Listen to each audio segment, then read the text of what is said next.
Thank you, and thanks so much to October Gallery for inviting me. It's a real pleasure to be here with Govinda, and also to be surrounded by these extraordinary works, which I think are quite remarkable.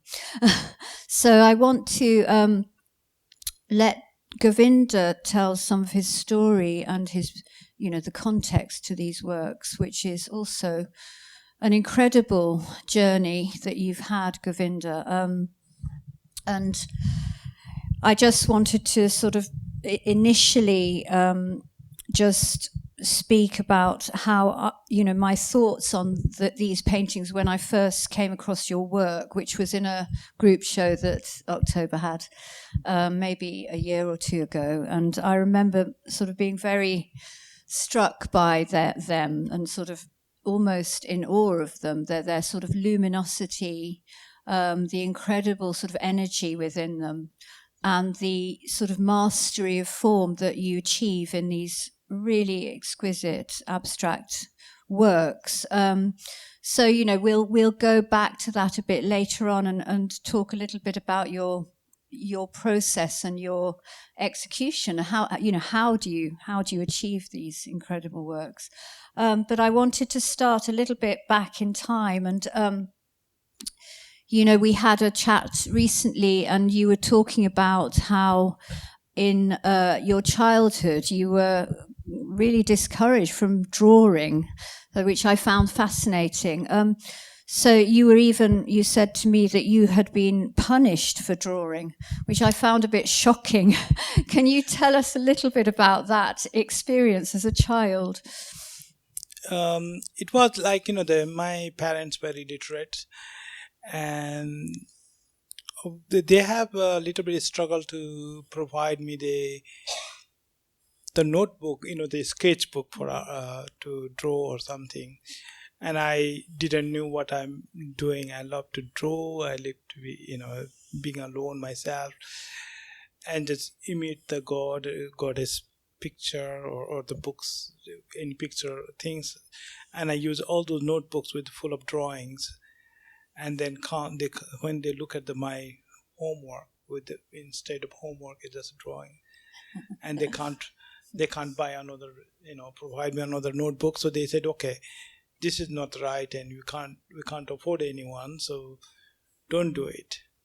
But I can't stop it. So that's why they start to punish me. Even in school, the teacher they don't know what it's not right things. I'm not doing the homework things.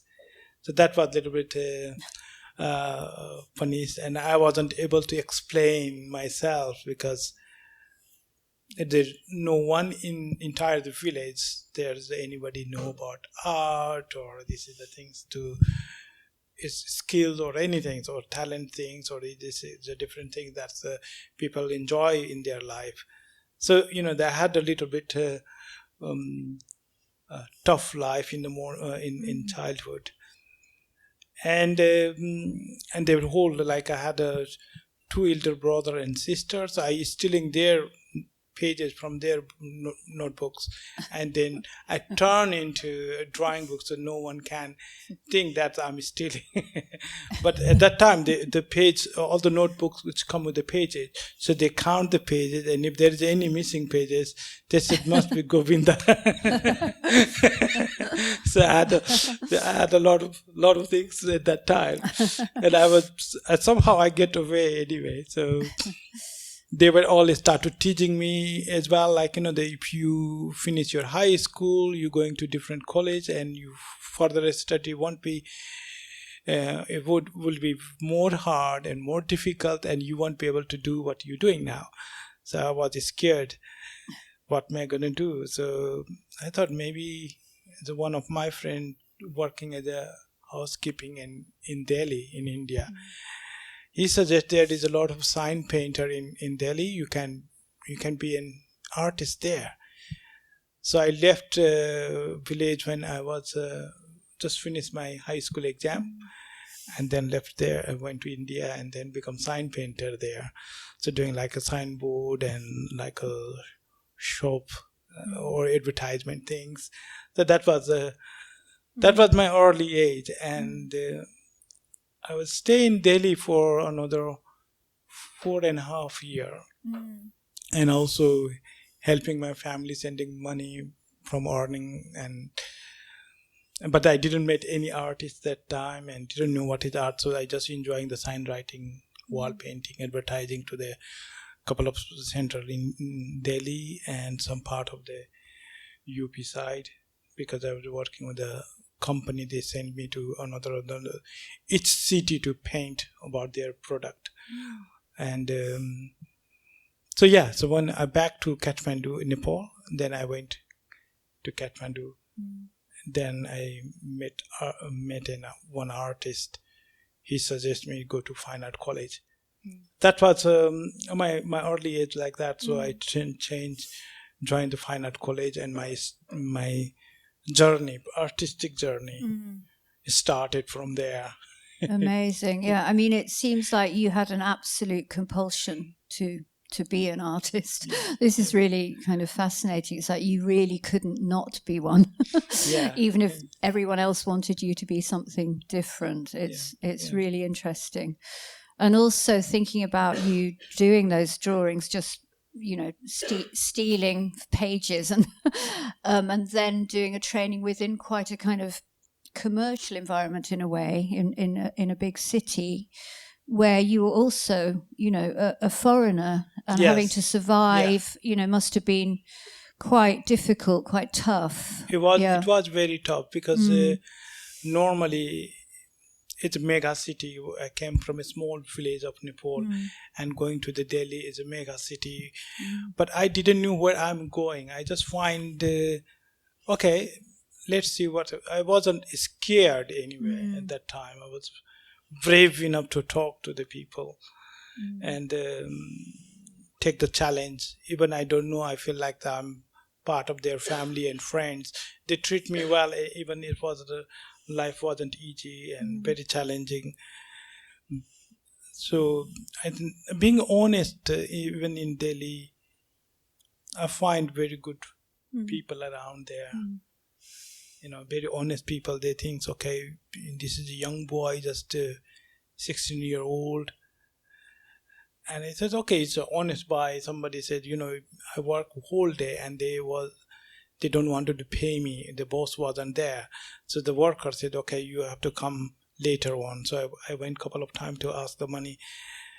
It was very hard. Why you coming for this little money? You will come back. My boss will call you to get and then pay you back. So, and then when I met the boss was so kind, so nice. Oh, you're very young and very generous to working on even this weather. If there is any problem, come to me. I will help you. So it was kind of a lot of people around there. He'd been like a guardian for Delhi for me in that the harsh city. And he helped me to find the accommodation. He helped me a lot of things later on in my life while I was there in like 2-3 years in Delhi. He was very good help at that time. Yeah, no, that's so. I think for some, I heard many people, they become like a turn into beggar, turn into the street beggars. They are the gangs and some lot of things, different things in Delhi has happened. But thank God, I had a very different journey as an artist at that time. Yeah, and I suppose having something so kind of tangible to do as a sort of job probably helped you in a way, being a sign painter and having that job. So it's really interesting that you went already at that stage from a tiny village to a huge city. And I wanted to ask you a little bit about just before we move on to what the village itself was like. I mean, was it very small? Was it very rural? It is a kind of small village, and also kind of it's a capital district of the whole, I think, eastern side of Nepal. The north is a popular like a Mount Everest. This is the same district, but it's close to Indian and Nepal. It's the Indian border. and that is a very plain land and very, very vibrant for education for the whole district. But the education in Nepal just started like 70, 80 years ago, because it was the different ruled by the different government, and they were very much like dictator government. And they don't wanted to public to get educations. So like my forefather and other, they were all illiterate, and they hardly go to school. And my mother just decided, so this is the, even it's a poverty, my mom wanted to give them educations, so give us all the education. So see, because of her, we all, brother and sister, went to the school, at least to the high school, at least for the high school, and let's find our own way, the path. That's her intention. And the most of the people, when they started education, their parents had decided to send to either doctor or engineer or accountant, that kind of things, to the profession, because all those the job places are very vibrant at that time, and everybody looking, okay, this has a future, let's go, let's, even if, at least if you can't do anything, teaching is the best place, so you always get a job. So that kind of imagination they have, that kind of profession they thought for us. And we have like a small tea shop, so that other students from other district, they come to the Raj Biraj, and they wanted to, get education in that Raj Biraj, that kind of place. I've been there. So quite for education for the beginner, it was started just booming up in that area. That whole district is full of the student, but they were all for the different kind of like a normal education for either become like an engineer or the profession or doctor or something. But they just the beginning of the kind of schooling has started there. It's really, really interesting, because you obviously were very different from that scene in the sense of what you wanted to do, but also you described how there was no electricity and you had to work under a kerosene lamp. This really made me interested because of your interest in light as well from the work. That was what happened. We had because at that time not every house had electricity, and my house had no electricity, so we used to study under the kerosene lamp. And you saw some of my painting has the smoke on the painting. I realized that one when I was working here in UK, in London, and working about the cloud paintings and kind of ideas. Then I thought maybe how I can get back that kind of knowledge.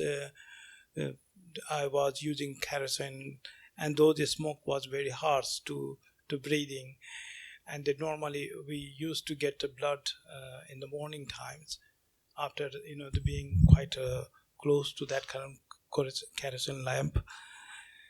But it's like the idea is how you getting close to light means you are good. If you wanted to knowledge, you have to take the challenge kind of things, and these are the challenge under the lamp. So the lamp almost becomes a kind of mode of survival for your education. The fact you can't study without that light, it's sort of essential to your kind of you having an education that your mother wanted you to have. So that's become like educations and become how to learn to the knowledge.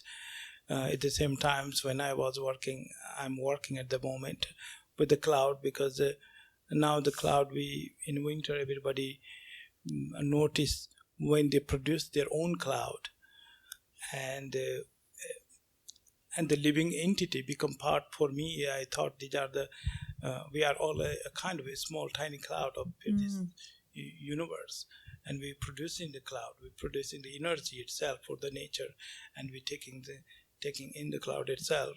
That kind of reflections in my understanding to how can I paint that combination in my painting. That kind of ideas I started to a period in my concept. Yeah, it's fascinating. And the idea of that, you were saying that the pollution from the smoke also sort of, affects your breathing, and that whole idea of the sort of body and the outside world and the breath that connects us with the world, and that kind of much bigger idea that kind of binds everybody together is really fascinating. In looking at the work as well, with the connection that you make with that, it's really, I think that's a really potent kind of force in your work.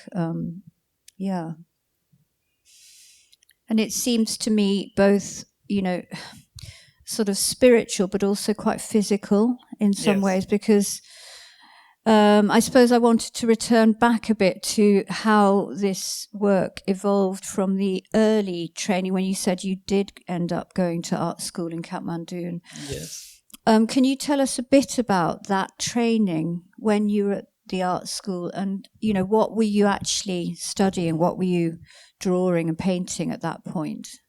When I was in fine art college, I had like a 5 years gap, educational gap. I had no idea I was going to go study in university or college or anything. So I just give up study, and I was enjoying the being helpful to the family as well, and being also close to art, because I was not only just doing a sign writing for advertisement or soap, and also make money in that way. Then suddenly I saw one artist showing their draw in the sunlight, drawing their painting in oil painting in the sun, and then I realized, I wanted to be an artist. So I knock his door. He suggests me. He can guide me if I do some paintings. I saw him in the same day, one painting and he thought maybe I can, if I have done high school, go to the fine art college. So I joined the fine art college after long times. And be honest with you, that I was in a dark room for 5 years. I just exposed to the light, and I wanted to learn in one day. And in one day, I just want to learn straight away. So I talked not only to the gatekeeper of the college, I also knocked to the door to the campus chief, and I said, listen, I am an artist. I just want to be an artist. How to paint like this? How this happened? How this cloud you paint? How this is landscape you're going to paint? How do I going to get there? How to achieve that one? He says, calm down. You just start it. Just do the still life. Start some sketches. Start some portrait, and go to the go outside and draw the house, the street, paint the temples. That way you learn. And I didn't know how can I achieve everything in one day. So I start, getting to the library, and there I got a lot of, then I joined the group, some young artist group they call Young Nepalese Artist Group. They're all profound. And then I asked them, how can be an artist? Can you help me? They said, we are the group, we help to exhibit paintings for the young artists, but we don't teach anyone to be an artist. We just only help to the artist to exhibit, but we can't help you to just join the group and learn from each other. So I was learning from each other. And in the college was like, they teaching very much like old traditional way, in Western way. So we were learning like not only the pencil, we are learning the watercolor, we learning the oil color. The subject are like still life. You put all those different materials, fruits, grapes, or sometimes the skull, or those things. And then after that kind of some period, we went to the landscape and the Nepalese Kathmandu particularly is beautiful for visionary landscape. You go to the hill and mountain, you get and the temples, all those things is available to learn. And in the library, I found the two books, couple of books for landscape painter, like so the first time the Turner paintings, constables, those are the visible in Nepalese artists as well. A lot of artists doing that kind of landscape paintings. So I try to learn from there as well. and that's why they started. So also I did like the mountain in Nepal. I have like a very harsh life in childhood, so I wanted to spread that kind of knowledge. Education system we have in Kathmandu, it's called Lalit Kala Campus, Major Fine Art College in English. So those kind of why didn't I knew, and that I don't have, we have fine art college in Kathmandu, so nobody knew in village kind of things, I wanted to tell villager and also to the whole country as well. So I did like later on I did like a landscape, east to west of cycle trip to the Kathmandu. Also it was like some part of the political message there as well, because the Maoist uprising in Nepal. So that kind of ideas, that kind of, you not only learning what is art, you also become part of the politics in the society to teach art as well. So that was my early college life in Kathmandu. Okay, thank you.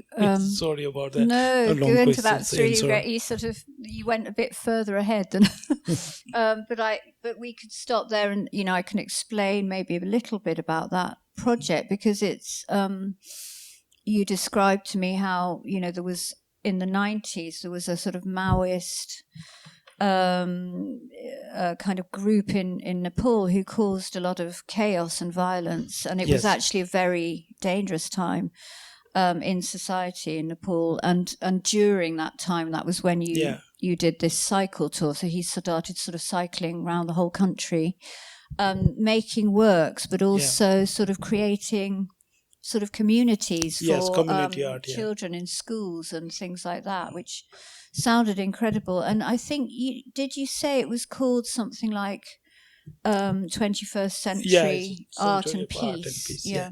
What happened, everybody, particularly in Nepal, is a kind of a junction for the tourism as well. So a lot of people from around the world, they come for tourism. So they were all getting different kind of ideas in Nepal. So everybody were ready to celebrate 21st century. At the same times, Nepal was involved with the Maoist civil war. And I was a little bit stuck myself, like, the Nepal is a birthplace of Buddha, and the artists who invent the pagoda style in architects, Art Nouveau. So those are the two names very, very popular for Nepal community. And at that time, nobody know who is a Maoist, because we are close to China, but no, not really, because in between China and Nepal is a Tibet. So the Tibetan comes to Nepal and they cross the border. It's easy for them. But who is the Maoist, nobody knew that. So what I did, like, the one, I wanted to spread the art to the community, and also that, against this kind of civil war, why don't we become like art in Art Nouveau? That's the artist, and Lord Buddha is like a piece. So like 21st century from me, I take that kind of challenge myself, giving a lecture for art and peace. So the 21st century is art and peace kind of slogan. It's a political, but I was young, and I have that kind of logic. Let's do it. So, and it's the best way to do it by the cycle. Even the Nepal is a kind of up and down hill. I was going to say I wouldn't want to cycle around. And education was the art. The least things to people think about art, and so it was quite for me, it was quite a joyful at the same time, because wherever I go, there's like a community. So the people, they stand around me, and they all stop me to, stand all over the places, stop and circle me. And even I can't draw the landscape, so someone become volunteer. They said, okay, clear the vision and view, and then let me to paint. So I had like a lot of things. Like sometimes I paint by the street, so then the street jam. Sometimes the traffic police came to stop, they clear the traffic.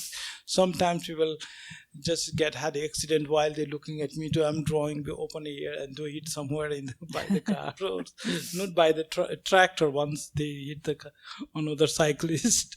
But kind of things it happened so many times, and people were so kind. Sometimes when I do, they bring the drinks and food for me while I stand by painting like 3-4 hours. And then I go to school, teach art at the same times. Then the whole school is stopped for education, and they, the classes, they stop for me to let them, all the children come together in the field, like sometimes 300-400 200,000, and there I draw them, like demonstrate how to paint the portrait or landscape. A lot of things happen at the times, and I mean, you were really becoming a kind of cultural leader in Nepal. It feels like you were, you had that sort of sense of your own power and your own kind of, determination to sort of spread art around Nepal from your perspective. It's really quite interesting. It does look like when I was like, the people knew before I'm coming. The newspaper was targeted. Carry my news all the times. So the people knew that I'm coming on that route, and some other friend, they tell that one of the artists is coming, and I always just stop, like 2-3 hours cycling, then stop and then paint, and then have a gap. Sometimes there's no hotel or somewhere, then I had to ride the cycle for a long hour, like 6-7 hours to get some small villages or the main villages. And then so the other people also, they very become like a keen to know what I'm doing and why I'm doing. And particularly my target was for the school. As the students were very much, they were very happy to learn, and I didn't know that's what I'm doing is for like the being a leader at that time. But it was I thought it's very emotional, because my question is like the 2000th year, when the prince, he wanted to achieve knowledge, he left the palace, entered in the jungle, and he came out of the jungle, become like a piece of God, or for the personality who spread the peace in the universe. And there we go is most of the doctor educated person went in the jungle, and they become a Maoist, and they are killing each other in the name of the Maoist. And that was giving me a trouble. What is the education? What is the purpose of the education? If they are well educated, most of them were educated. One of them is a doctor, and they're really, really good doctor, and he became prime minister from the Maoist as well later on. But while I was in cycle, it was disturbing too much. It's like, what is really that's the things. It sounds pretty tragic at that time for people having to face such kind of fear and violence. I mean, so when I think finally you held a kind of event, a sort of performance, which was entailed burning your works that you'd produced on that journey. Can you tell us a little bit about that? I think we can show the film at the end, which is a short clip of this this quite radical event, where Govinda actually sort of decided to destroy all his works. I had like the once I did a cycle trip, it was a quite uplifting to myself. I mean, not in a way like myself, like arrogant way, like I was the people, the way they welcomed me when I was cycling. Everybody, like I saw the friends and families, and everybody so become close to me that I have a family from not only the east to west, every village, wherever I stop, I like this. They welcome me like I'm family members. And I thought these are I don't have one home, I have a whole nation become my home because of the welcome. And what happened, I won those paintings. I thought when I come back to Kathmandu and hold the exhibitions, I thought the nation might take those paintings as a treasury, and Interesting. they could keep it. And I was happy to give it to the donation, because I did a couple of paintings as a donation to some institute who really keen to develop think about for peace. But that never happened, and then the politics was getting more dirty. After my cycle tour, the peace came, but very late. Almost 20,000 people killed by these civil surgeons, and more than hundreds of thousands people left the village because of the civil war. And it's very, very disturbing time. And then I thought the peace is finally came because of the political war, this and that. So, but what happened after that? I burned the painting after 20 years later. Oh, I see. It's much later. Much later. That. Yeah. Because I thought that is going to be okay. But it's okay. So what happened after 20 years later? Some politician again, the country become like become republic now. Republic democratic country now is used to run by the king and royal family. They kick out the royals and all things. It become for more general public. The people have a right to choose the power government. But all those government, whoever rule the government, they become like more corrupt. Yeah. And they have no ideas what they are doing for the corruption. They're not stopping anything, and they're playing their own game, and the civil peoples are killed by the police or army. And I was very, very much moved by that. So I thought, okay, the country let's test the country and see what they're thinking about art. So I performed that I'm going to burn those paintings which I dedicated for peace and I create during the cycle trip. And I called the title called Let's Burn the Burden, because it was, for me, it was become a burden to keeping those paintings. And I was here in UK. So I give a press meet before I do that. I did that one, but nobody came to stop.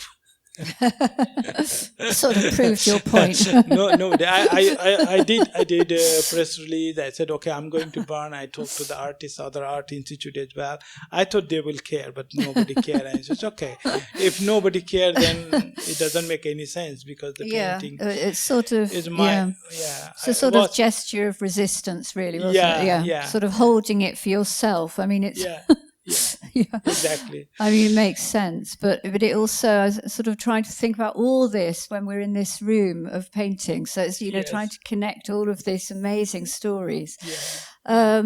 So I suppose I think you said that you sort of, having trained in the sort of sketching outdoors and painting temples and the sort of environment that you were in, you also went to Bangladesh and you started sort of thinking about abstraction at that point, but you'd already looked at Turner quite a lot, which is really interesting considering where you ended up.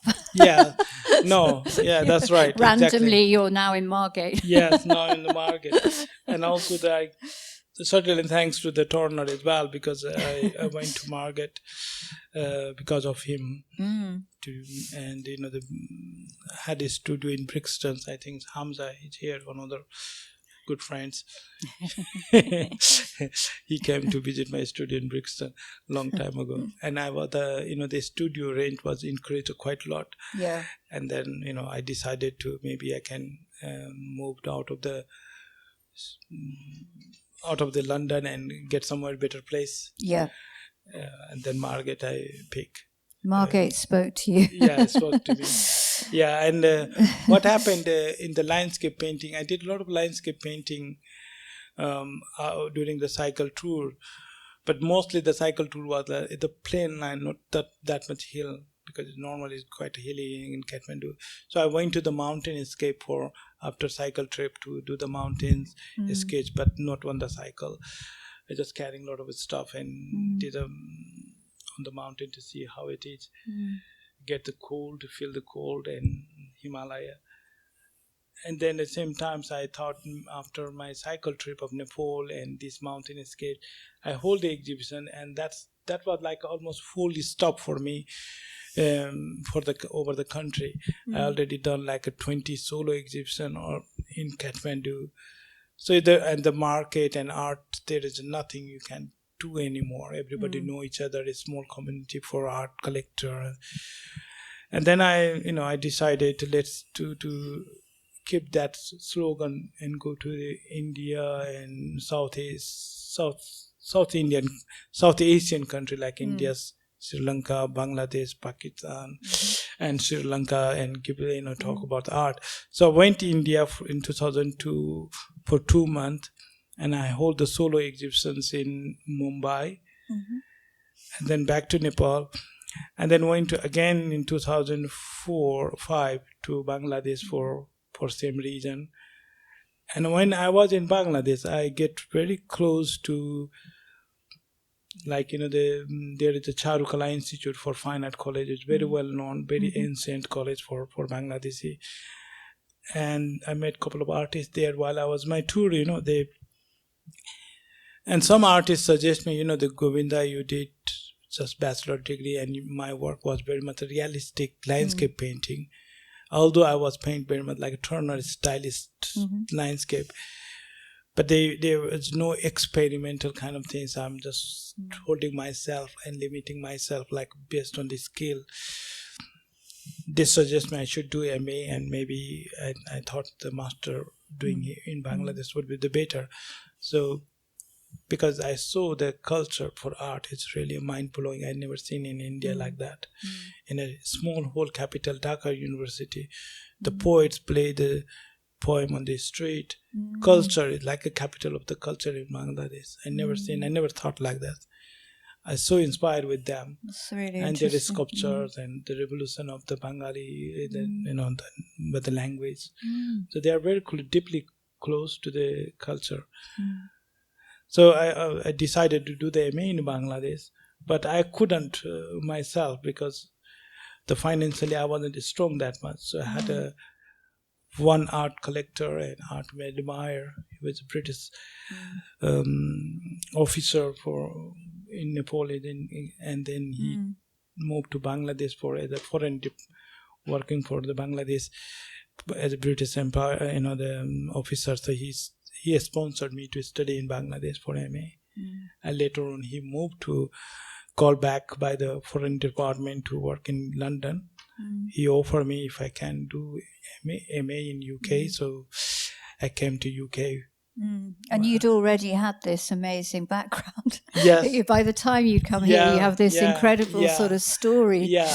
It's really remarkable. Yeah. Shall we let's turn to the paintings, because we need to just give a bit of space to talking about them. And I think we've got this really beautiful orange and yellow work here. So I think you were talking to me about how you were looking at sky a lot, the sky, particularly in the mountainous region of Kathmandu, but also the mountainscapes and the sort of fusing of that idea of sky, mountain, and kind of the horizon, which I thought was really interesting looking at these paintings, because it's almost like you can't see a reality, and yet you're saying to me, they're not just abstract paintings. They actually, depict a kind of reality. Yes. But you're using these incredible colours as well, and the depth of colour and the way that you sort of create these compositions is really remarkable and kind of difficult to make sense of almost technically. You're just looking at think, how do you manage to do this? So could you tell us a little bit about that process of how you go this about? Let's say the blue one. This blue painting is very. It's one of the event, or like the lifetime event kind of things is happen in this painting. When I was painting this blue in my studio in Margate, normally I walk sometimes, go to the sea and look at the sea, In the sea is almost one. You can draw a horizon in one line. The sea and earth is just is with the thin line is enough to make the sea and the sky and earth is meeting event. And I was just walking, and the journey coming from mountains of Nepal, and here I am ending to the seaside, and looking in the sea, the blue sky. And the question, why do normally go to mountain? It's a very common question to ask myself. Normally, I went to mountain to get closer to sky. And here I am. Here I end up with there's no mountain. The land is just one small thin line, which you can see in the horizon, and the sky just talk to me.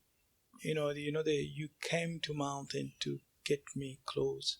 Now you came to the market. I came to the sea here because it's here. The sky is very close in one line. You can touch almost.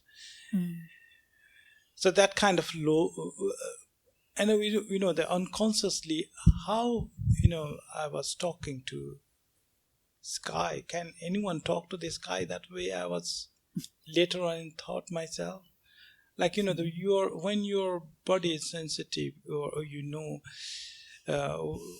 where you have a pain or itchy, you touch without looking at them. You don't have to look at itself.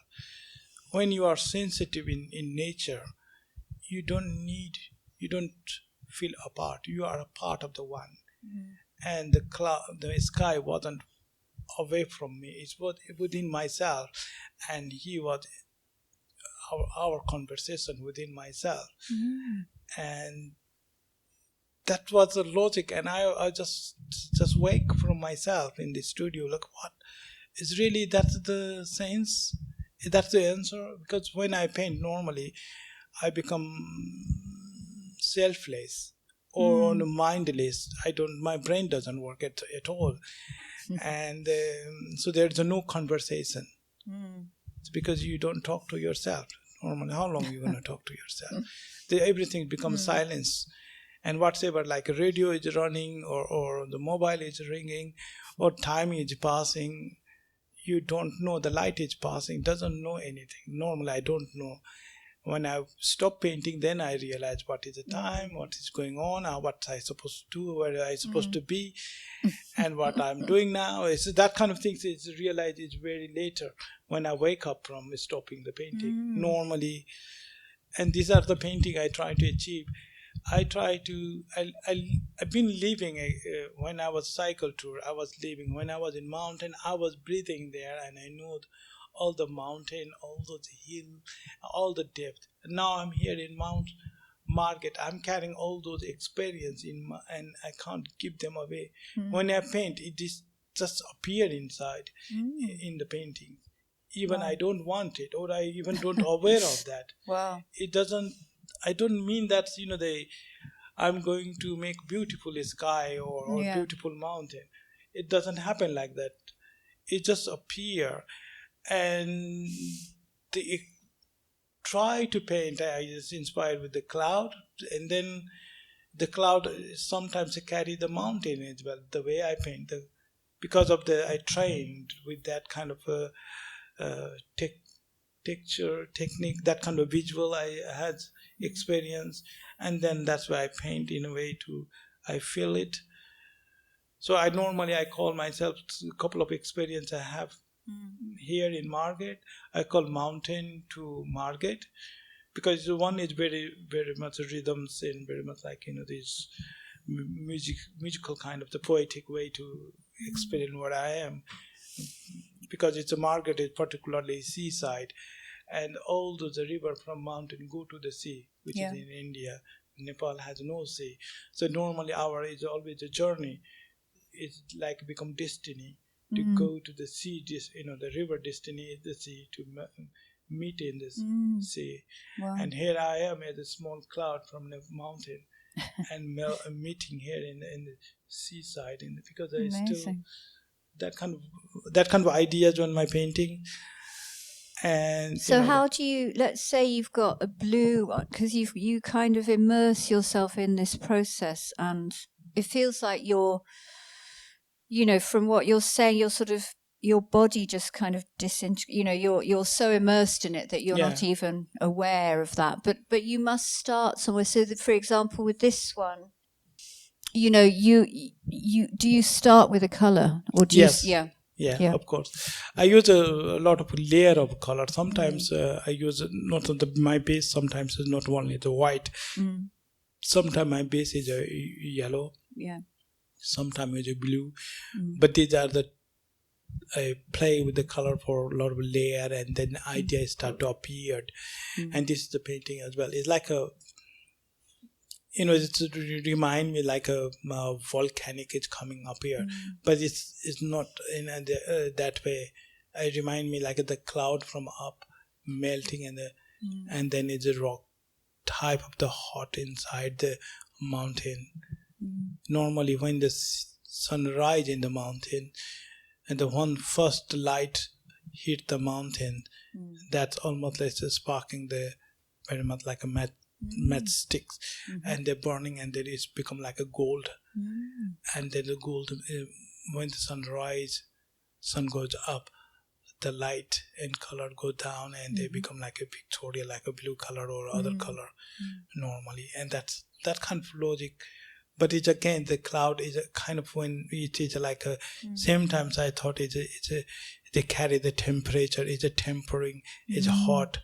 They have like a stormy type of thing. They're carrying the energy.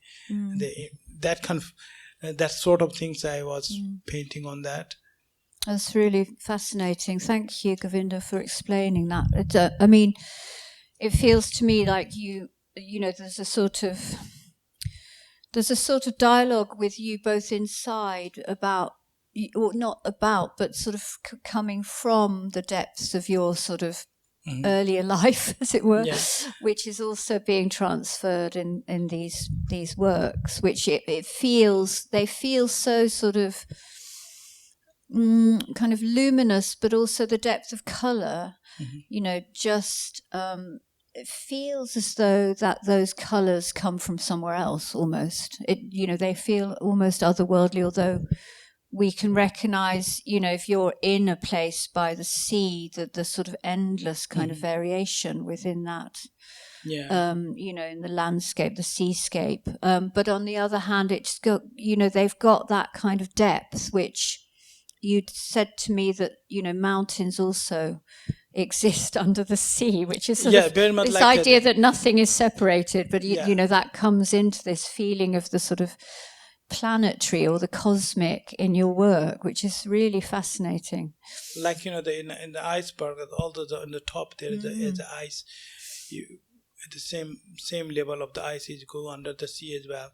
So that is another possibility, because it's a mountain is that big on the high on earth, and under earth they must be carrying the same kind of depth in the and that kind of things. And also the sensitiveness of the water, they break those mountains, and they're breaking, and that's where the waterfall and also so they have kind of sense of the essence of the, like how in our the water become like the cloud, it become a water, and then water, that kind of energy circulate. There is nothing.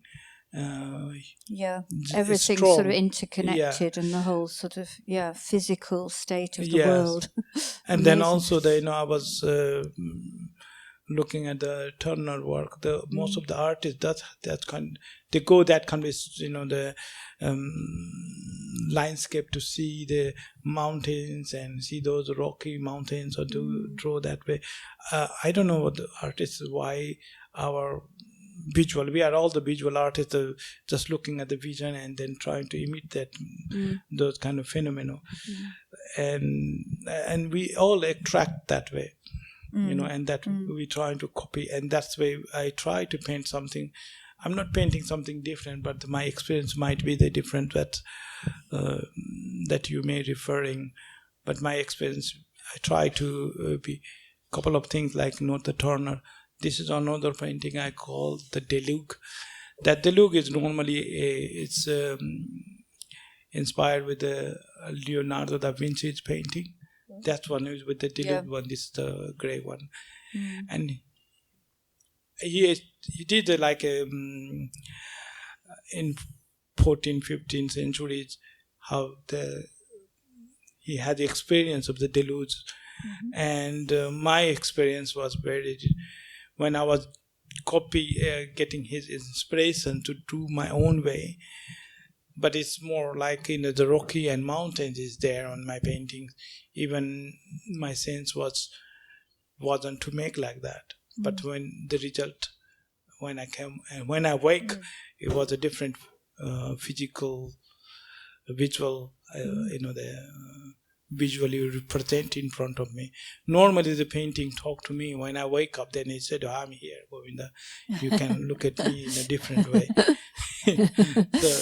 You obviously have lots of conversations yes, with both yourself and the sky and the world. But I mean, this is so interesting, isn't it? It's almost like you're saying it's an out-of-body experience, and you can't actually almost make sense of it. Yeah, normally, it's so interesting because I think for us as the viewers, it does have that sense of mystery. There is a sense of kind of unknowing in the works that make them really fascinating. You can't really read them. You have to sort of feel them. They're sort of literally sensational. They give you this sort of feel and kind of visual pleasure. I mean, they're really interesting like that because in a way that's why they're so powerful. They're sort of endlessly fascinating because you can't really explain them. But yet you're sort of saying, it's interesting, the relationship between abstraction and figuration.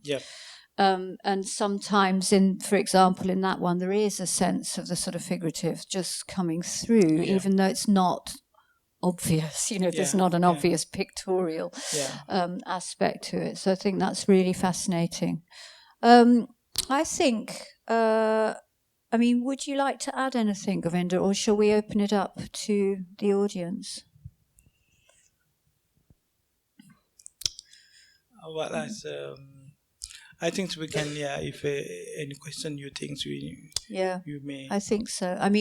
I think because I'm sure, the audience would love to ask some questions for you. And I hope, we've had enough of Govinda's told us his extraordinary story and also, remarkable sort of journey from the mountains to the sea and from, Nepal to here in southern England.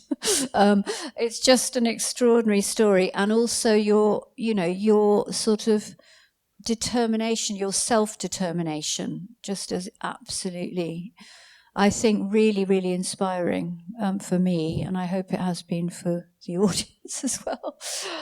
So we'll open it up and see who would like to join in. Hi.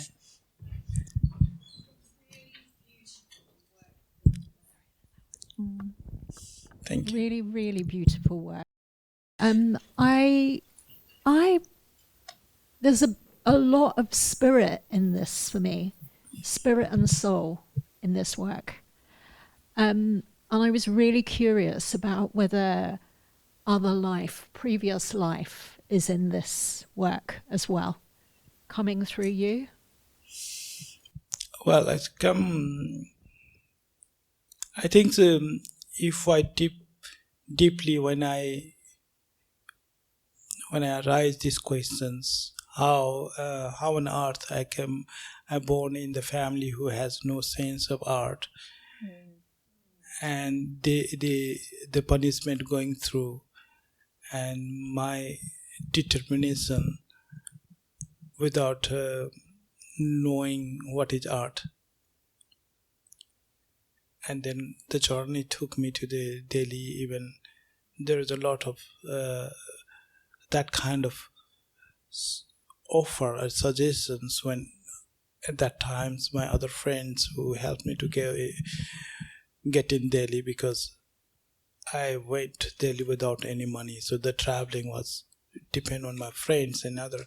So they suggesting to do this. Why don't you do this? But I determined to do just keep myself in art. And those I take that one, those kind of references, and those challenges that I faced during this journey. The art was like always there for me. And, one time I said, I thought my conversation, I'm here because of the art, not because I wanted to be an art. The art wanted to be an artist, and that's why I'm here. And that kind of, when I try to make those sense, then yes, there may be previous life that's carrying me. I came from the rich religious privilege, like my mother pray a lot, and Kathmandu is starting the praying everything, tree, God here and there, so many things, like you can't ignore that kind of uplifting happiness. You're just happy for being nothing as well. There's no trouble, be happy, everything is very simple things, make you easy. And maybe that's one reason I would say.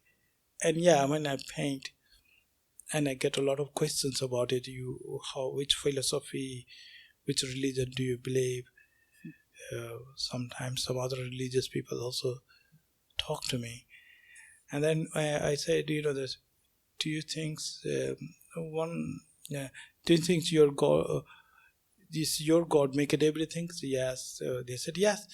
Then he know me? I simply asked. They said, yeah, he must know you. Then I said, then do I need to know him then? He know me, then it's enough, for me. So that is a spiritual kind of answer. And that answer raised me question later on, how on earth I give that kind of answer. Why I rise, where I got this kind of reply. Why did I reply these questions? And what is this? It doesn't make sense to me any. So yeah, that's where maybe it's my kind of experience. And you come on this when you learn about Buddha's life. He said this is his 17th birth, and then he turned to enlightenment. Maybe that's one reason. And also for art, like the many artists, like Frederick David Kasper, a German, at the same times when the Turner was painting here, and he said the enlightenment, modern enlightenment, is came through this artist's studio, not through the laboratory.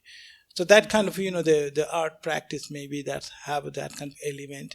Even we don't know or we can't explain everything, but through the art, maybe they reflect that kind of. And my experience very, when I paint and leave the paintings are so detailed and very intense. And after a month, if I go back to the studio, I start to paint the same place where I left a month ago. So that kind of, how on earth this is a thing, like, you wake up, if you're sleeping in a bedroom, you wake up in a bedroom. I left that room when I was there, and then come back after, and they start my painting, and it starts same place, right, same place. How on earth this happened? So that kind of things, I never left there. I mean, I was there, and when I start from there as well. It's kind of journey, and maybe that's the kind of I don't know if this is the right answer to you, but that was my experience. Makes sense. Thank you. Got one. Oh, got several. Yep. Okay. Well, wait. There's somebody over there. Oh, yeah. Sorry. Hang on, Chris. I was interested. You use a combination of oil and acrylic. Is that right? Yes. A combination of oil and acrylic. And you like to see them kind of playing with one another, maybe embracing or repelling. No, that seems to me like a kind of metaphor for human interaction. With my work, it's oil and water, and that's a simpler kind of relationship, But it looks to me in these paintings that you've allowed those two materials to kind of come together. And that's what feels to me so human about it. Sometimes they'd seem to like each other, sometimes Yeah, they're not no. so happy. Is that true? Or No, is it- I use with oil and water. Is for me is like a body and mind. Yeah, The oil is a body, yes. and mind is a water. Uh-huh. And you can't concentrate. You like what is a meditation? You just control your mind to make them to be a silence. And the water, when the oil is like earth, and you put the water, they don't stay there together No. until. So it's helped me to understand if you have a sense of controlling, but controlling not in a way like a dictatorship, like you controlling like a Yeah. meditative way. Let them pass through, but you are like become observer. So you observed, but you observe and notice only things that you wanted to get noticed, and that's the way I practice oil and acrylic. Yeah. I use a medium like what I wanted to achieve it, not what they are, but I know what they are, and now I'm going to use it what I wanted to achieve there. But it's like, when I paint, normally I become like a dreamy type of a state, Yeah. and it's over with the energy take overwhelmed me. Like, sometimes it's become very much like you're not drunk, but you become drunker.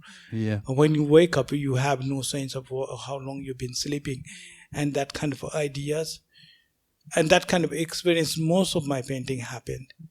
I know it's sometimes I paint and I wake up and get hit back with the painting, like a painting become living entity. They are breathing as I'm breathing, and they are just it's like it's a repel the canvas itself, and I just get it's a so living entity in itself, surrounded by those energy in my studio that I felt a couple of times. Like clouds, they feel as if they might change any moment. Yes, exactly. Yeah, the cloud. But you normally our sense, because we only believe in our experience, only believe what we see it, and the cloud they change all the time. Yeah. Even this other painting, I thought this is a not abstract painting in my experience. So most people, they think that this is abstract because they don't have experience of it, but it exists in the nature. I went to just 2 days ago to see the Turner and Constable exhibition in Ted Britain, and there was a couple of his sketches, and I saw his masterpiece paintings, complete painting on the book where I was learning in Kathmandu, and then I saw his sketches, and I couldn't find the differences between his sketches and my sketches, which I used to do in early beginning, and now I just don't sketch that much. But those are the things, is experience how you follow the light. Yeah.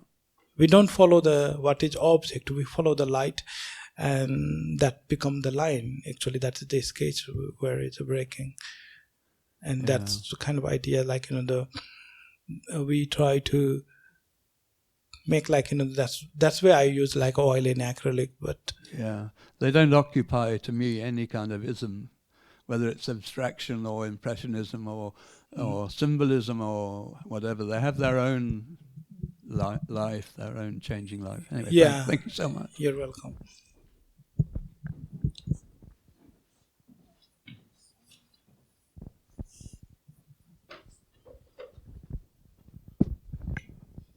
Govinda, they are absolutely sensational, spectacular, cosmic, and out of this world. And for me, it's just a very spiritual, universal expression. I don't want to talk too much.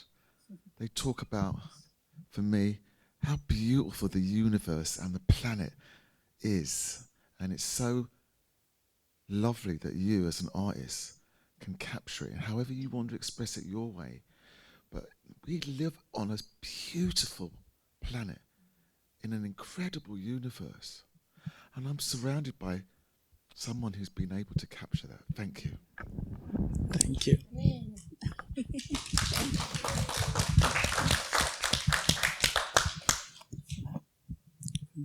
I like to thanks to my gallery. Also, I like to thanks my wife is here. She's been very good for good journey partner, and Alana, and the Chili and Elizabeth, Jessie, everyone. I like to, can't go without thanking them in my life. Well, thank you for all your questions. Have you got any other questions or comments before we finish? Yeah. Hi, Govinda. I am the A long time. So, is your work solitary? And since we had at one point a lot of mutual friends, or does community matter? And when you go into your studio, does the whole, like you've been part of communities in Bangladesh, Margate, Brixton, does the whole studio community matter, or is it you just alone in a room? it's a very simple way I could. When in a studio, when this studio, does I exist in this studio? Is there me, or I don't exist in my studio? Not about the only the you talk about too far things like community, friends, family. But when I'm in the studio, I don't exist in the studio as well, because the studio is become a living thing, and I don't exist because there is no parallel world. There is no dualism in the studio. All the singularity. And when I go to studio, I become part of the studio. And they have overpower. They overpower me as well. And then when I stop the painting, then I become out of the studio. There is then two. But normally, I'm the one. And they are all connected. The experience they carry in unconsciously. Even the sea, when I go in, I don't know, I've never been to the sea before when I was in Nepal. And I come here and then I experience of the sea. And you can go and look at it carefully. The all microscope, the sea's wave is no different. And then if you look at the water and look at all those details, you never miss the mountain either.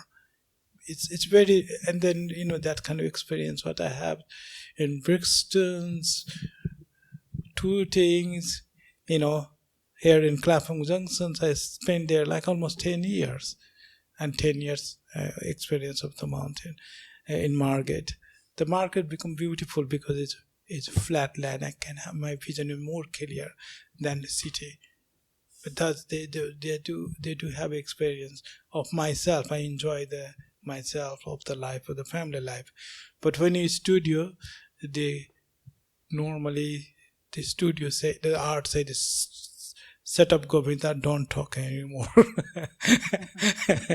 And then with the paint, so no more talking in the studio. There is no answer, there is no question, there is nothing. When I come up or when I wake up, it's a very different kind of phenomena of the painting, and they carry out something different. Even I planned before, I'm going to paint this color, end up doing something else. It's crazy. It's crazy. And I never regret. I said, maybe I have different canvas for that. Maybe I'll go back in the next time. But the outcome is not in my own imagination. I wanted to paint kind of things, the two piece of the painting. I had one called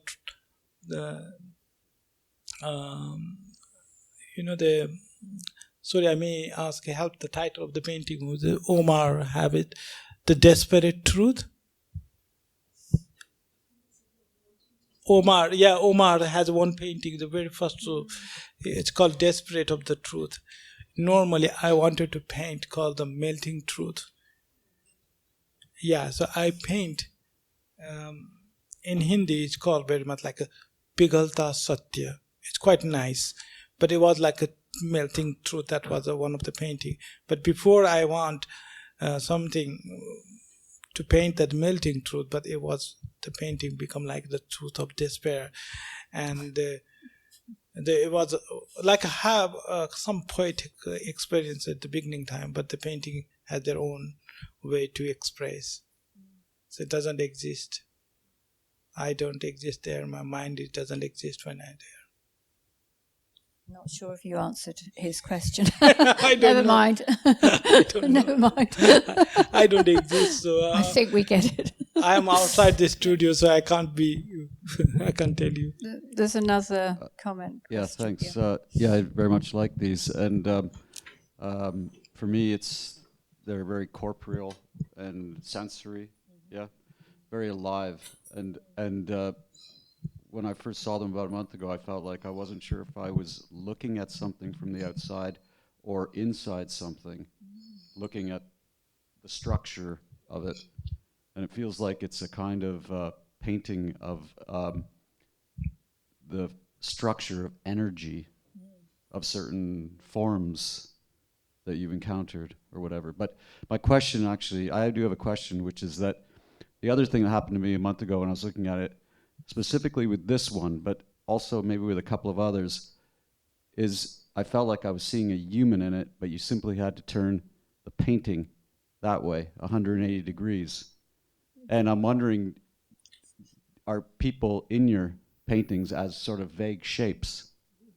And that one over there looks like it has two eyes with a sort of gauze in front of the face, or a cloud, or whatever. And so I was wondering, were you aware of that, or is that a surprise to you? That certainly surprised me as well. But I do paint I rotate the painting as well, depend on the light. I do have a struggle to which way go up. I do have that kind of, because I paint all way. But I also follow the light. Sometimes I get puzzle and I leave it. Sometimes I ask help from the gallery they may help me to decide which way it can, because again I just enjoy the painting when I paint, and that's it. But it's not like intentionally to figure out or intentionally paint that way to make that kind of figure to appear. Normally. But we see figures And in also clouds. I do, like, normally I do allow people to stand on the painting for a couple of minutes to enjoy the art. They do start to become a living entity, actually. So if you spend a couple of minutes, they certainly gonna say you hello when they do tell me quite a lot. So they're gonna start to become like you, and they're gonna talk to you. Yeah, they're gonna talk to you. Yeah. Yeah, they do. They did to me as well. So I don't. It's like if you look at the painting, it's like, you need to spend some certain time between you and the painting for a couple of minutes, and then painting gonna hit you. That because they do talk to you.